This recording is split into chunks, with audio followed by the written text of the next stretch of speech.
앞으로는 분양가가 12억 원을 초과하는 아파트도 중도금 대출을 받을 수 있게 되어 분양 계약자는 더 많은 금액을 대출받을 수 있게 됩니다. 이로 인해 자금 조달 부담이 크게 완화될 것으로 예상되며 주택도시보증공사는 중도금 대출 분양가 상한 기준과 인당 중도금 대출 보증 한도 규정을 폐지하여 분양가가 더 높은 주택에 대해서도 중도금 대출이 가능하게 되었습니다. 기존에는 분양가가 12억 원을 초과하는 주택은 중도금 대출이 금지되어 있었으나 이번에는 상한을 없애게 되어 대출 금액이 더욱 증가하게 되었습니다. 또한 기존에는 중도금 대출 보증 한도가 5억 원으로 제한되어 있었지만 이제는 제한이 없어졌습니다. 이에 따라 최대 60%까지 대출이 가능하며 10억 원을 초과하는 주택의 경우에도 대출 금액이 최대 5억 원으로 제한되지 않게 되었습니다.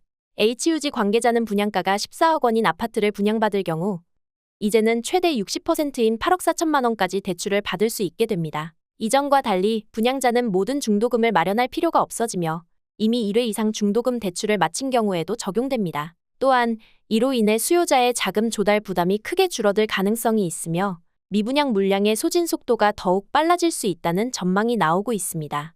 앞으로 정부의 부동산 대출 완화 정책은 분명 부동산 시장에 큰 영향을 미칠 것으로 예상됩니다. 하지만 당분간 유지될 정부의 고금리 정책으로 인해 대출이자 부담이 줄어들지 않는다면 미분양 아파트 증가와 부동산 경기 침체를 막기는 어려울 것으로 보입니다.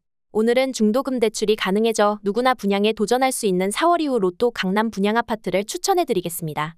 첫 번째는 방배호구역 DH방배입니다. 3080세대 대단지 아파트로 일반 분양으로 1686세대가 나올 예정이며 현대건설에서 26년 하반기 입주 가능한 곳입니다. 예상 분양가는 59제곱 13억, 84제곱 17억에 분양될 예정입니다. 두 번째는 방배 6구역 재건축 아파트로 레미안 원페를라입니다. 1097세대 아파트로 일반 분양은 497세대 나오며 삼성물산에서 25년 상반기 입주를 목표로 진행되고 있는 곳입니다. 일반 분양가는 DH 방배와 비슷한 59제곱 14억, 84제곱 17억에 분양될 예정입니다. 세 번째는 신반포 15차 재건축 레미안원 펜타스입니다. 세대 규모는 641세대로 후분양으로 292세대가 나올 예정입니다. 상대적으로 작은 단지이지만 입지는 반포에서도 손에 꼽히는 곳으로 분양가는 평당 6천만 원을 예상합니다. 59제곱 17억, 84제곱 23억으로 나올 것으로 예상되며 현재 반포 84제곱이 35억 이상에 거래되었던 것을 감안하면 로또 분양이라고 할 수 있겠습니다. 네 번째는 청담 삼익 재건축 청담 르엘입니다. 1261세대 대단지 아파트이지만 안타깝게도 일반 분양은 176세대 정도가 나올 예정입니다. 롯데건설에서 프리미엄 아파트 브랜드를 달고 나오는 만큼 분양가 또한 높은 49제곱 12억, 84제곱 20억 정도로 25년 6월 입주로 분양할 예정입니다.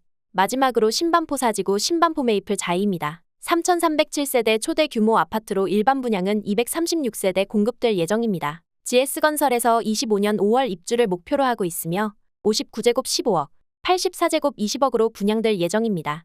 상급지로 이사를 고려하시는 분들에게 서초 강남에서 분양되는 아파트들은 최고의 찬스가 될 것입니다. 또한 바뀐 청약제도에 따라서 추첨제 물량들도 노릴 수 있어 꼭 청약하셔서 당첨되시길 바라겠습니다. 오늘도 감사합니다. 구독자 여러분들의 댁내 편안한 하루 되시길 바라겠습니다. 지금까지 골목뉴스였습니다.